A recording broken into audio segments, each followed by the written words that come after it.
আসসালামু আলাইকুম এভরিওয়ান, আশা করছি সকলে ভালো আছেন। আমি আজকে তৈরি করে দেখাবো গরমে ঠান্ডা ঠান্ডা কলিজা ঠান্ডা করার মতো একটা ডাবের পুডিং।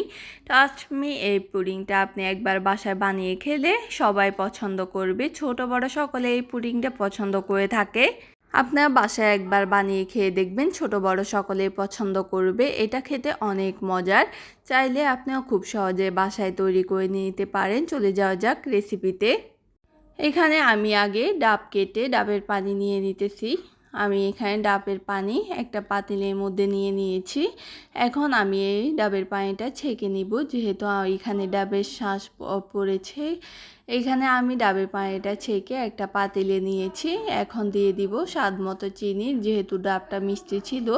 আমি হাফ কাপ চিনি দিয়ে দিচ্ছি আগার আগার পাউডার। আমি হাইকোর আগার আগারটা ব্যবহার করেছি। এই আগার আগারটা আপনারা যে কোনো মুদি দোকানে বা সুপার শপে পেয়ে যাবেন। এখানে আমি 2 চামচ আগার আগার ব্যবহার করে আমি অনবরত নাড়তে থাকবো, জানি দলা পেকে না যায়।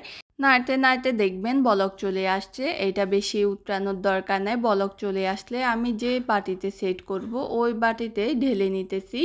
যেহেতু আমার ডাবের পানি একটু বেশি ছিল, আমি একটা প্লেটের মধ্যে ঢেলে নিয়েছি। এটা সেট হয়ে গেলে এটি আপনি 15 মিনিট এভাবে রেখে দিলে সেট হয়ে গেলে আপনি এটা কেটে এক সাইড করে রেখে দিতে পারেন। এখানে দেখেন এগুলো কত সুন্দর হয়েছে, ঝিকিমিকি করতেছে। এগুলো আমি দেখেন কতটা সফট হয়েছে। এখন এগুলো আমি এক সাইডে রেখে দিব। এখন আমি চুলায় একটা পাতিল বসিয়ে দিয়ে দিচ্ছি হাফ লিটার দুধ। আমি দুধগুলো জাল দিয়ে নিব। দুধটা একটু জাল দিয়ে দিব পরিমাণ মতো চিনি। আপনারা আপনাদের স্বাদ মতো দিয়ে নেবেন। আমি এখানেও হাফ কাপ চিনি ব্যবহার করেছি। এখানে দিয়ে দিচ্ছি আগার আগার পাউডার 2 টেবিল চামচ দিয়ে আমি অনবরত নাড়তে থাকবো, জানি দলা পেকে না যায়। এটি নাড়তে নাড়তে দেখবেন বলক চলে আসবে। এটি বেশি ঘন করার দরকার নেই। বলক চলে আসলে আমি নামিয়ে নিব।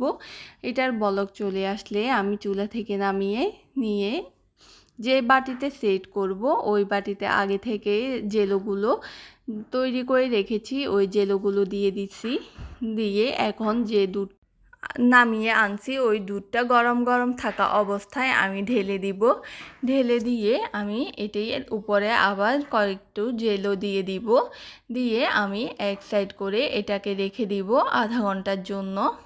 এখন আপনি চাইলে এই অবস্থায়ও বসে গেলে খেতে পারেন। আমি এটা নর্মাল টেম্পারেচারে আধা ঘন্টা রেখে ঠান্ডা করে নিয়েছি। ঠান্ডা ঠান্ডা খেতে এটাই মজার হয়। দেখেন এটার ফাইনাল লুক দেখতে কতটা সুন্দর হয়েছে।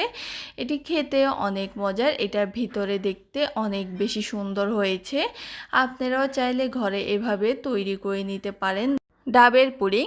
মেয়ামন আপ্যায়নেও তৈরি করে নিতে পারেন এত সুন্দর একটা পুডিং। এটার ভিতরের লুকটা দেখেন কতটা সুন্দর হয়েছে। এটা যেমন দেখতে সুন্দর, খেতেও তেমন অনেক মজার। চাইলে আপনারাও বাসায় এভাবে তৈরি করে নিতে পারেন ডাবের পুডিং। এটি আপনি বাসায় তৈরি করে বাচ্চাদের খাওয়ালে বাচ্চারাও পাগল হয়ে যাবে আবার বানিয়ে দেওয়ার জন্য। খুব সহজে অল্প কিছু উপকরণ দিয়ে তৈরি করে নিতে পারেন ডাবের পুডিং। এটি খেতে অনেক মজার হয়। চাইলে আপনারা খুব সহজে এটি বাসায় তৈরি করে খেতে পারেন। আমার রেসিপিগুলো ভালো লাগলে আমার চ্যানেলটা সাবস্ক্রাইব করবেন। সকালে ভালো থাকবেন, সুস্থ থাকবেন। দেখা হচ্ছে নতুন কোনো ভিডিওতে।